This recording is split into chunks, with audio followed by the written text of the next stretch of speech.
дар ноҳияи Мастчо ба истиқболи ҷашни 35-солагии истиқлоли давлатӣ корҳои созандагӣ ва ободонӣ, бунёди иншооти ҷашнӣ, мунфарш намудани роҳҳои мошингард ва дигар тадбирҳои бунёдкорӣ бо маром идома дорад. Бо саҳми сокинони соҳибкорон ва шахсони саховатпешаи деҳаҳои Сабағ ва Табушни деҳоти Палдорак 3 километр 200 метр роҳ мунфарш карда мешавад. Дар маросими оғози корҳои мунфаршкунӣ таъкид гардид, ки дар қатори дигар гӯшаву канори мамлакат ноҳияи Мастчо низ ободу зебо гардида, дар асоси ҳидоятҳои пешвои миллат муҳтарам Эмомалӣ Раҳмон барои кору зиндагии мардум шароити арзанда фароҳам оварда шудааст. Таъмиру мунфарш намудани роҳҳои мошингард идомаи ташаббусҳои созандаи сокинони ноҳияи Мастчо арзёбӣ гардида, бо боварӣ гуфта шуд, ки дар дигар деҳоти ноҳия ин иқдоми некунаҷиб ҳамовозӣ пайдо хоҳад кард ва роҳҳои аҳамияти маҳаллӣ дошта мунфарш карда мешаванд.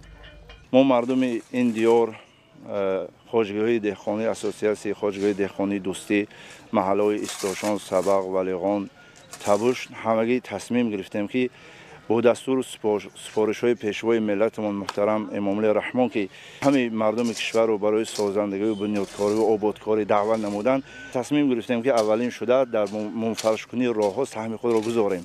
Дар навбатҳои баъдӣ ин иқдомҳои ободкорӣ давом дорад ва мо ҷавононро дар роҳии ватандӯстиву ободкорӣ тарбия хоҳем кард ва ҳамеша сиёсати пешгирифтаи хиратмандонаи пешвои миллатамонро дастгирӣ хоҳем кард. дар асоси дастуру супоришҳои асосгузори сулҳу ваҳдати миллӣ пешвои миллат, президенти ҷумҳурии Тоҷикистон, раиси ҳизби халқии демократии Тоҷикистон муҳтарам Эмомалӣ Раҳмон, ки рӯзи 17 июл дар маҷлиси васеъи кумитаи иҷроияи марказии ҳизби халқии демократии Тоҷикистон ироа гардиданд, дар ноҳияи Мастчо корҳои ободонӣ вусъати тоза гирифта, сокинон саҳмгузорӣ дар ободии диёрро рисолати худ медонанд. иқдому ташаббуси сокинону соҳибкорон ва шахсони саховатпешаи деҳаҳои Сабағ ва Табушни деҳоти Палдорак авҷи корҳои мунфаршкунии роҳҳо дар ноҳия маънидод гардида, дар дигар ҷамоату деҳот тадбирҳои шоиста дар ин самт амалӣ мегардад. Ба таъкиди сокинон, ин ҳама корҳои ободониву созандагӣ нишонаи сарҷамӣ, ҷонибдорӣ аз сиёсати созандаи давлату ҳукумат ва омодагӣ ба ҷашни 35-солагии истиқлоли давлатӣ дар ноҳия мебошад.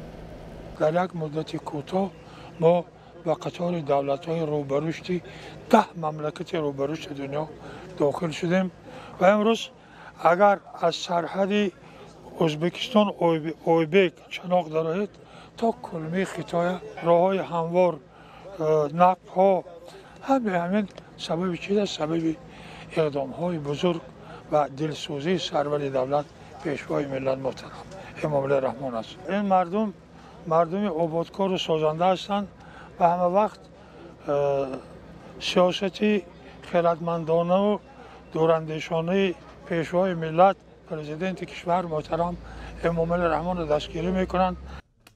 сокинони соҳибкорон ва шахсони саховатпешаи деҳаҳои Сабағ ва Табушни деҳоти Палдорак дар баробари мунфарш намудани роҳҳо дар бунёди иншооти муҳим саҳм мегузоранд. ҳамин аст, ки ноҳияи Мастчо дар замони соҳибистиқлолӣ ободу зебо гардида, сокинонаш бо меҳнати фидокорона ва иқдомҳои созанда дар рушду шукуфоӣ ва пешрафти соҳаҳои муҳим саҳм мегузоранд. бо дастгирии мақомоти иҷроияи ҳокимияти давлатии ноҳия ва саҳми аҳоливу соҳибкорон то охири сол 10 километр роҳҳо мунфарш карда мешавад, ки ин нишонаи татбиқи сиёсати созандаи ҳукумати мамлакат дар ноҳияи Мастчо мебошад.